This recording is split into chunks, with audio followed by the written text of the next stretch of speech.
Yo, what is up guys, it's Pedro here, and in today's video I'll be going over 5 players that the Washington Commanders could cut to create some cap space after the NFL draft. If you guys are new, make sure to subscribe for Washington and NFL content on the road to 11K. It takes 1 second, just hit that subscribe button. Also check out Man to Sleep, link in the description. So it's been 1 week since the NFL draft, and the Commanders don't have much cap space.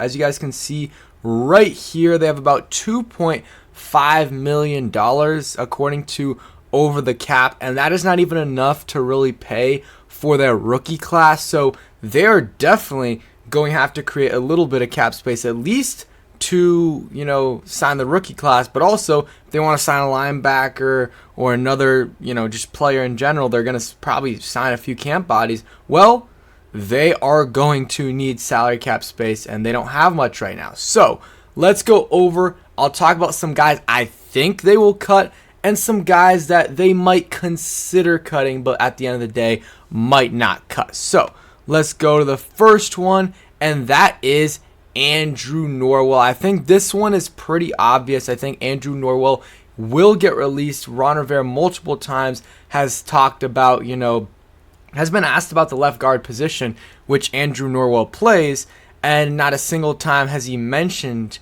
Andrew Norwell. He mentions Andrew Norwell. He's mentioned Chris Paul and Sadiq Charles. He mentioned him once when they were like, "Oh, what about Andrew Norwell?" And then they were like, "Oh yeah, he's there too." So not a glowing review of him. He will get, I would bet, a decent amount of money. He gets released. Not going to save a ton of money, but will save a little bit if they want to. I think about $2.8 million. And if they cut him post-June, then it'll be a lot more. They'll get a lot more, and there'll be less dead money. So if they cut him after June 1st, they'll save about $4.4 million. And $700,000 will be dead money. But if they cut them pre-June, then they'll save $2.28 million. So still a decent amount, but not enough. If you want to wait a little bit, you can save a lot more. Let's see. So that's the first one. I think it's obvious. He didn't play well enough last year, and you have other guys that you can play at that position. So I don't know when it's going to happen. Maybe they're waiting until June 1st, or maybe they were just waiting for after the draft, but I think it'll happen relatively soon in the next month or so, and it'll save some cap savings and allow them to sign the rookie class. So at the very minimum, I think that move will happen.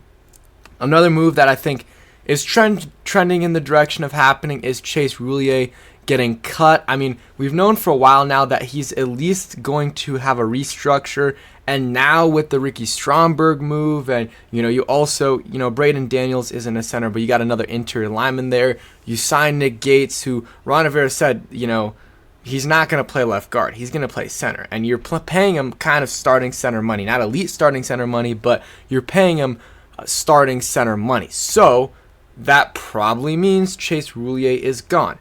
If they cut him today, they will save $4.3 million. They should not do that. They should not do that at all. If they cut him in 4 weeks, they will save $8.4 million. That's when you should do it. I still wouldn't mind Chase Roullier here if you can restructure a lot. Get that. If you can restructure right now and get this number from what's his cap hit this year? His cap number is around $12 million.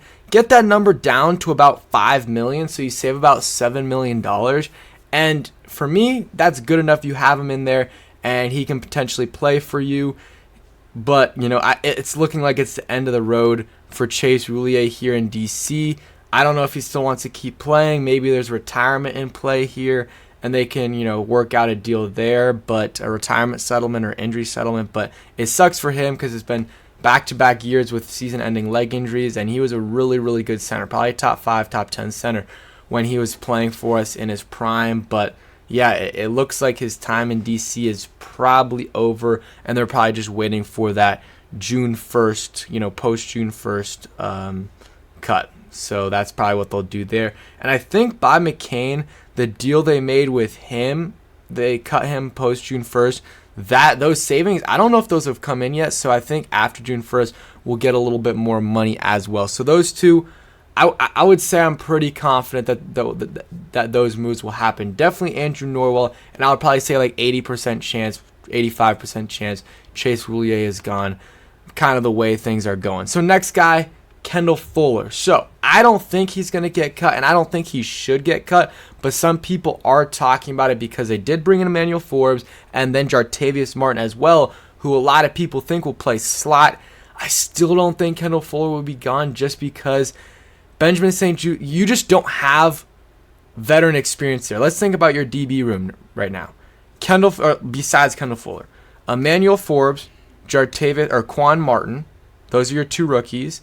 Then you got Benjamin St. Juste, third-year player, who has missed a lot of games, so he doesn't have a ton of game experience, probably a little bit over a season worth of game experience. Then you got Cam Dantzler, still pretty young, and Tariq Castro-Fields, Rashad Wagu is very young, and then Danny Johnson, who's kind of a vet, but he is a vet, but he still hasn't played a ton on defense. So not very experienced. You want to have a guy that, Kendall Fuller is still youngish, 28 years old, but he's played in the league for a while.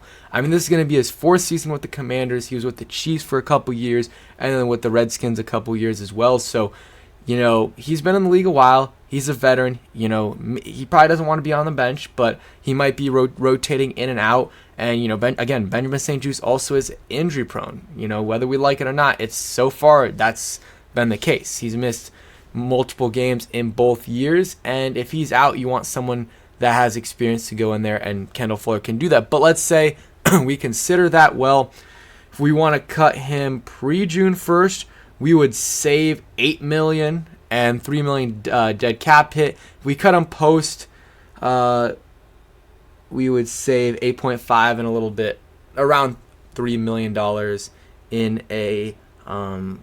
dead cap. So not much of a difference, it looks like, pre and post. Yeah, it doesn't seem like there's a difference at all. So it doesn't really matter when they do it. I don't think they're going to do it. I could see a restructure, though, in terms of not a cap, like not a pay cut, but just extension, maybe a year extension. We will see. That's something to keep your eye out for. So I'm not ruling it out completely. Kendall Fuller release or cut, but I would put it at like 10 to 20%, just because the lack of experience there. He's still playing at a solid level, and the injury questions with Benjamin St. Juste, but he is one for sure. I agree with this tweet right here. Next one is Logan Thomas. This is a guy I do not think they will cut. I could see a restructure, but I was before the off season really started, I was like, we should cut him. I still think we should. But at this point, actually, right now, I don't know if we should cut him because we don't have any other replacements. But I was in the mindset of you cut him, you sign a cheaper veteran in free agency, and maybe draft a guy. And they didn't do those things, so it looks like he will stay here. But if we wanted to cut him now, we would save about $5 million. And if we wanted to cut him after June, we would save about $7 million. So I still think a restructure would be a good idea. Maybe him taking $1 million or $2 million or $3 million pay cut saves a little bit of money, able to at least get your rookie class done and maybe bring in a couple other guys. He's a leader, and maybe we'll be able to take a pay cut. I doubt it, but that's something to consider right there. I don't think they're going to cut him the way Ron has talked about him. He's a leader, team captain, but I think this could be his last year in the burgundy and gold. And maybe they get a replacement, or maybe someone on this team is going to be the replacement. So those are the kind of the four guys so far. Out of those four, I think Roullier and Norwell will get cut. The other two, not so sure. Next guy, and we talk about Logan Thomas here. Next guy, though, on the list is Cornelius Lucas. This is a question mark. He has been a very solid backup for us the last few years. He's had his up and downs. Last year, did not think he was great. Allowed a lot of sacks, and I don't know why Cosme wasn't playing. But, he is. We did sign Andrew Wiley, so we added a tackle. And, we moved Cosme inside. But, if, need be, he could go and play right tackle if Wiley got hurt. You still have Sadiq Charles, who's not a tackle, but he has that versatility. And then Braden Daniels, who they drafted, guard/tackle, I think out of Utah.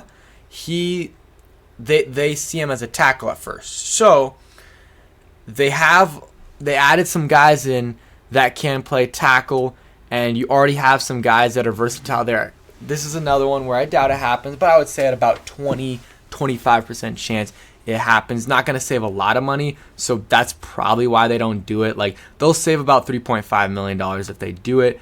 Pre-June 1st, they'll save about, I mean, it's the same thing. So probably not, but just a guy to consider. And I'm looking over the list right now. I didn't really do a ton of research when I was doing this. I really just thought about the first 5 names that popped into my head. I was thinking about it for a while, but let's look through the list a little bit more. Lucas, no, like these first 25, 30 guys, I really don't see. Like maybe Cameron Dantzler, but that would be more in training camp. Joey Sly maybe, but at this point they probably would have already brought in a kicker, and that's really it. I think Sadiq Charles will make it the way they're talking about him. And yeah, those are kind of the main ones. I hit on the 5. Besides that, I don't see really any big ones. So I just want to hear what you guys have to say. Let me know in the comments down below. And yeah, peace, guys.